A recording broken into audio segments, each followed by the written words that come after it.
Baik, assalamualaikum warahmatullahi wabarakatuh.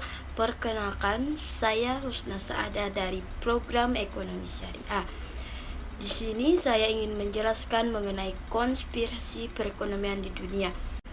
Nah, langsung saja dari video ini saya ingin menjelaskan mengenai teori-teori dan fakta-fakta mengenai perekonomian dunia saat ini. Yang mana dalam video ini saya tidak panjang lebar menjelaskan mengenai apa itu konspirasi dan apa itu perekonomian, tetapi secara inti saya akan langsung menjelaskan. Sebelumnya, tugas ini diampu oleh mata kuliah ekonomi makro dari dosen Ayu Azzahra. Baik, saya persembahkan video ini dan silakan simak video selanjutnya dari saya.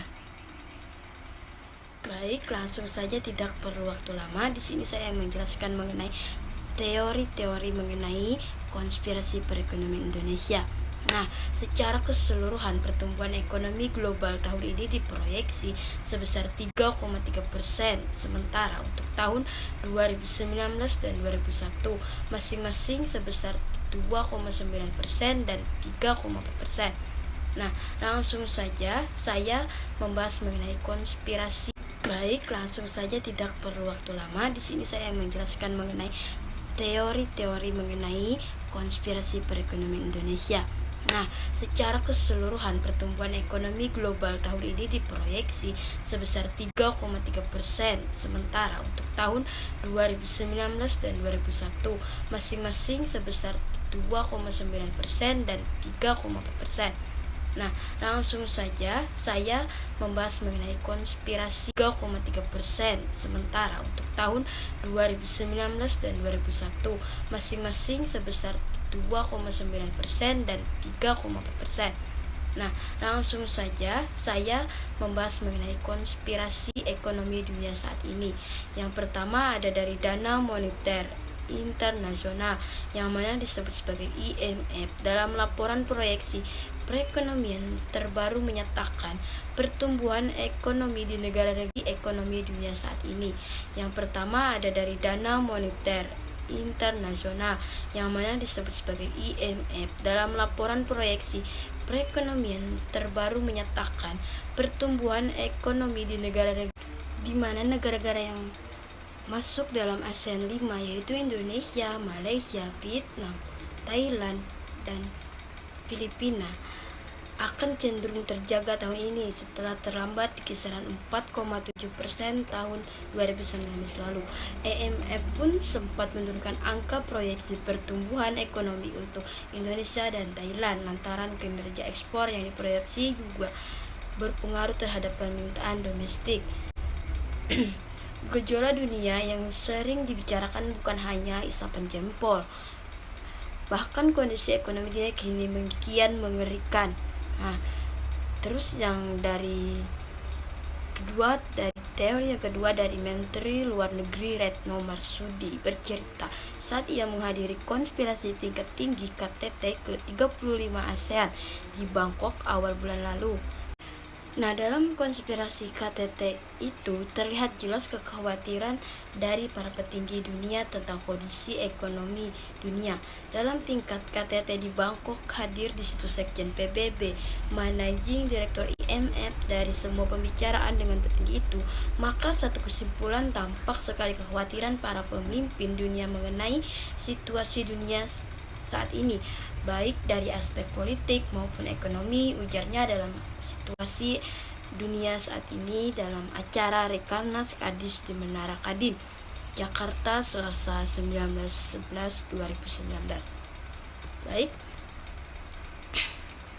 dalam sebuah laporan yang diterbitkan menjelang pertemuan tahunan Forum Ekonomi Dunia di Davos, Oxfam mengatakan bahwa pemerintahan telah lalai mengenai pajak bagi para individu dan koperasi kaya.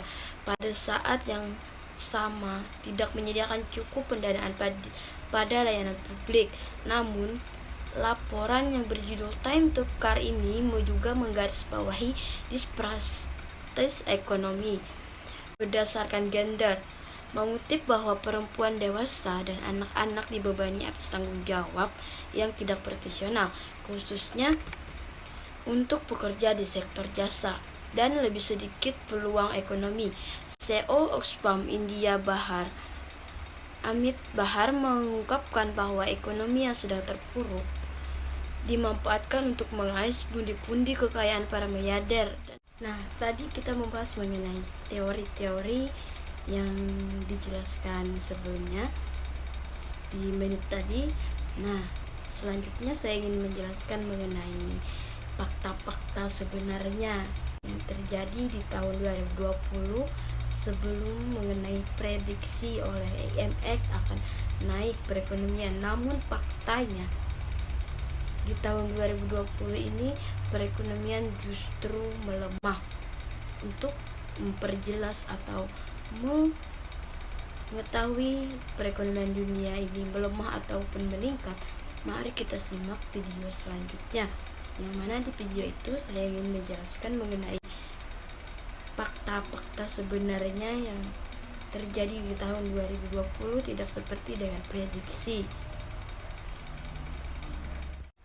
Nah, fakta-faktanya itu adalah fakta yang menurut dilaporkan oleh IMF sendiri, perekonomian dunia saat ini sudah termasuk pada status krisis. Nah, kan sebelumnya tadi dikatakan bahwasannya perekonomian Indonesia di dunia ini sudah termasuk baik oleh IMF dan dikatakan meningkat mencapai 3,6% di teori-teori atau artikel sebelumnya yang saya dapatkan. Nah, sedangkan pada tahun 2020 ini mereka mengeluarkan sebuah laporan oleh IMF bahwasanya perekonomian dunia saat ini termasuk pada status krisis. Mengapa begitu?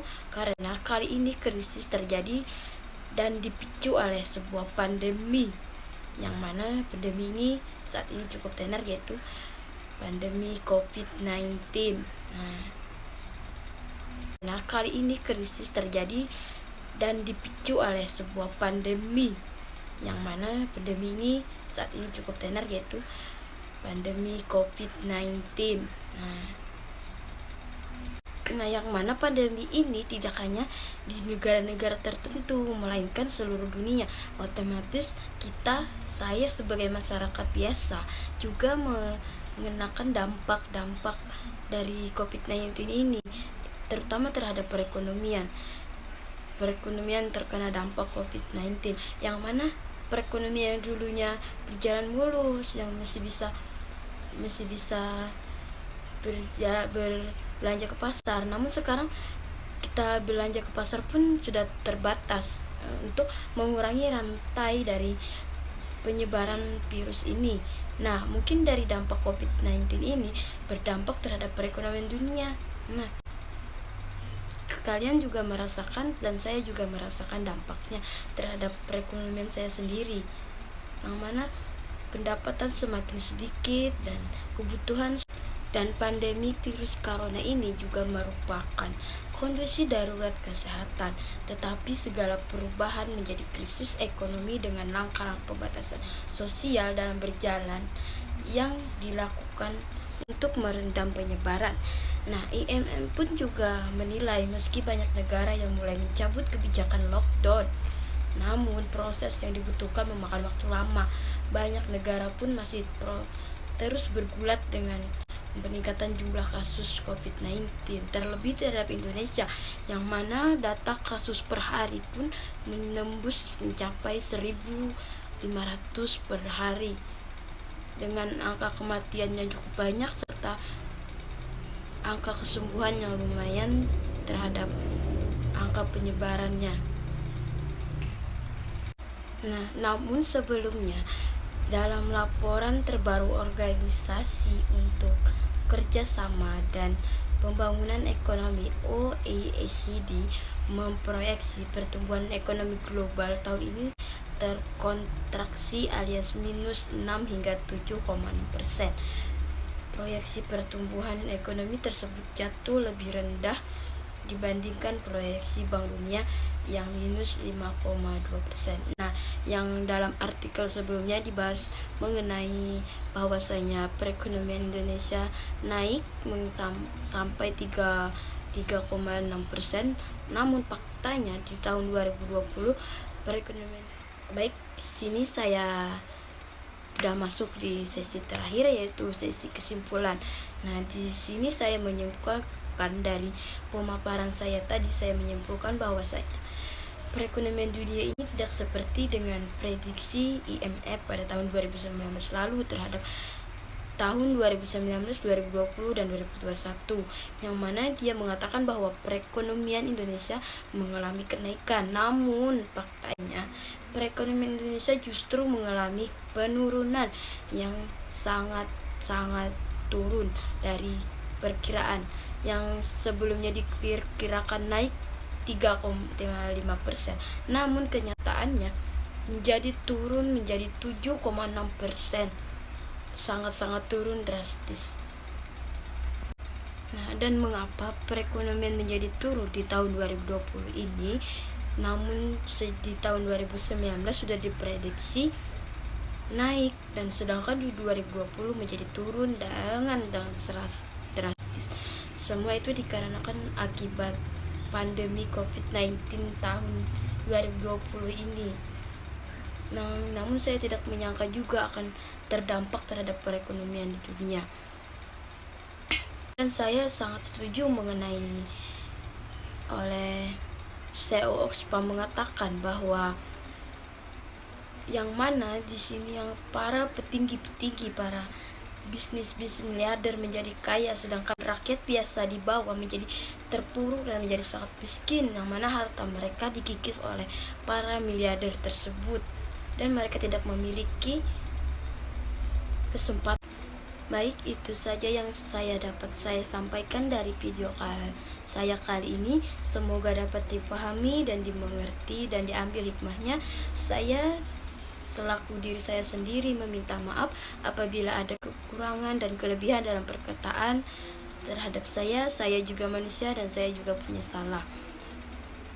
Saya akhiri video kali ini. Saya mengucapkan terima kasih. Wassalamualaikum warahmatullahi wabarakatuh.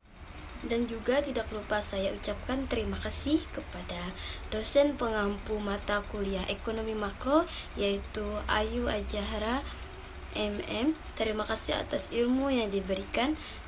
Saya Husna Saada mengucap mohon maaf dan terima kasih sebanyak-banyaknya dan terhadap apapun itu yang telah Ibu berikan kepada saya.